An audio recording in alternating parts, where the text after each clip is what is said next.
Well, Rishi Sunak and I both got it totally right. Well, not about the U-turn on the 2030 car ban on new petrol and diesel cars. On that, the man's like a beached whale, floundering and flapping around, trying desperately to get into the ocean. And we know how that normally ends. No, it was something he and I have both said. Hi, I'm Dave. Welcome to Dave Takes It On, where we look at all things EV, with a concentration on EV charging in the UK. So, what did I say? Well, I've made several videos about the transition to EVs and the 2030 ban on the sale of petrol and diesel cars from 2030 and new sales of hybrids from 2035. Specifically, I predicted many months ago that the adoption of EVs, the market penetration, is on an exponential curve and within 5 years will easily outnumber ICE car sales. It's already happened in Norway and China, and it's happening now in Germany and the UK. Sales are just taking off, and none of this is due to the future ban. With the average driver in the UK hanging onto his car for just about 4 years, does anyone think that they all dashed out just to buy expensive EVs right now because of the ban in 7 years? No, that wasn't the reason at all. They bought EVs because they offer a better driving package to some motorists. Not all, not yet. Those who live in homes that cannot install home chargers will have to wait a little while longer for the infrastructure to build up. For those, like me, who can charge at home, it was an absolute no-brainer and I was an early adopter. For me, financial and environmental reasons made much more sense than sticking to smelly, expensive diesel cars. And the last 4 years have simply confirmed my choice. EVs are simply better cars. But they are expensive, and frighteningly so when I bought mine 4 years ago, but they've dropped since dramatically and now about on par with an equivalent new ICE car. Yeah, we can't yet get sub £20,000 EVs like the petrol equivalents, Corsas, Fiestas, Polos, Clios and the like, but those will follow once true mass production happens, probably in about 2 or 3 years from now. Well, people buy EVs because they offer them what they want. People have stopped buying ICE cars in the same number because they've become same old, but way more expensive and with trivial upgrades, like installing 16 speakers instead of 12. I predicted that the sale of EVs would follow an exponential curve upwards and the sale of ICE cars would also show an exponential curve, but downwards. Exponential curves are weird. First, virtually nothing happens. You think nothing has changed. Then slowly you see it speeds up, then gets faster, until it suddenly takes off like a rocket. Well, EVs now account for around 20% of all new car sales and are increasing that percentage year after year. New ICE car sales are starting to slow down at a faster rate as the years go by, and the ban on new car sales is still 7 years away for ICE and 12 years away for hybrids. The popularity of EVs has nothing to do with the ban. I said on several videos that the EV adoption would accelerate with or without the ban.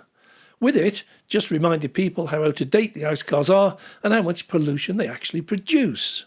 I said that even if the ban was reversed, a U-turn, it would have no effect on new EV adoption.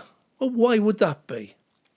Well, the first is pollution. Now, I know that many people claim EVs also produce pollution, both in the manufacture and the driving with CO2 and PM 2.5 particles. Yeah, all that's true. But stand by a set of traffic lights on red in rush hour and you can see, smell and taste the fumes, chemicals and smoke that lingers around. It is for this reason the ULEDs were created. Levels of poisonous, toxic, carcinogenic gases is way, way beyond the safe level set by all countries everywhere in the world.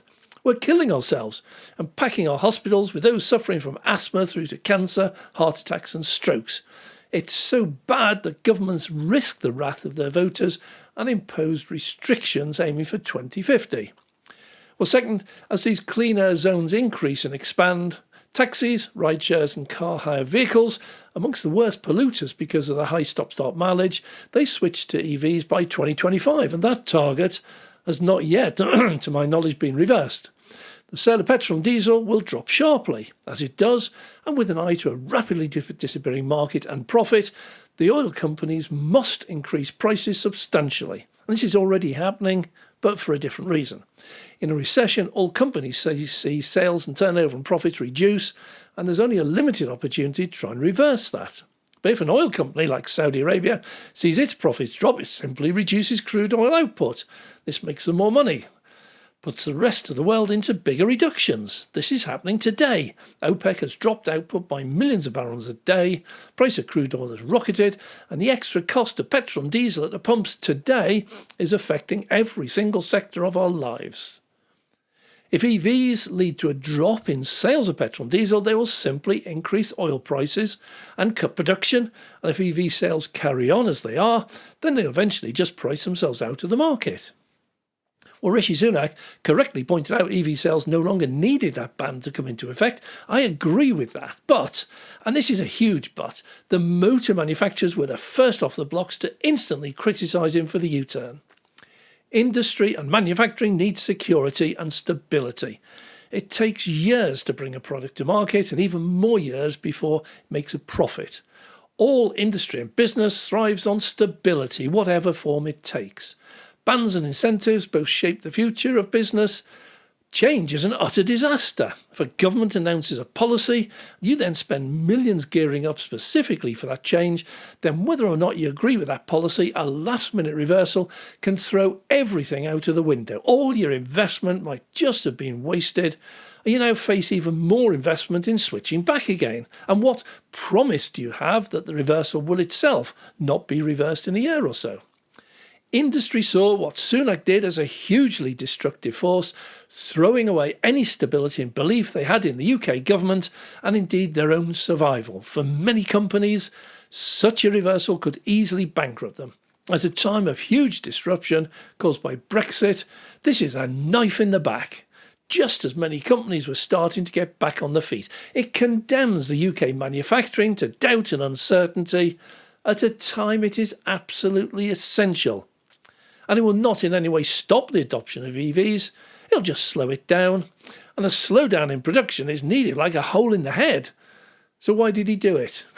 Easy. Votes and job self-preservation. The polls suggest he's going to get trounced, slaughtered at the next election, and even if he keeps his own seat, he's finished as a leader of the party. Well, this is Sunak trying to appeal to voters so he can keep his job. Watch out for an onslaught of attacks against Labour over the next few months in the build-up to the election next year. Yeah, I know it could drag out until January 25, but they won't. But that's another subject.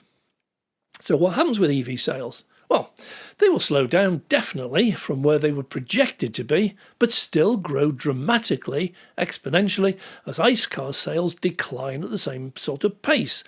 There will be more buyer resistance and there'll be an absolute onslaught from the oil giants who've just been handed a crucial lifeline. They are doomed, but they can now struggle on for a few more years and their campaign against the adoption of EVs will intensify. But even they cannot stop it. They cannot stop the inevitable. EVs are the future. Well, thanks very much for watching. Hope you've enjoyed this. If you have, please subscribe and hit the like button. If you have any comments, please leave them below. I'm Dave. All we ask of you is to click that like and subscribe to follow along.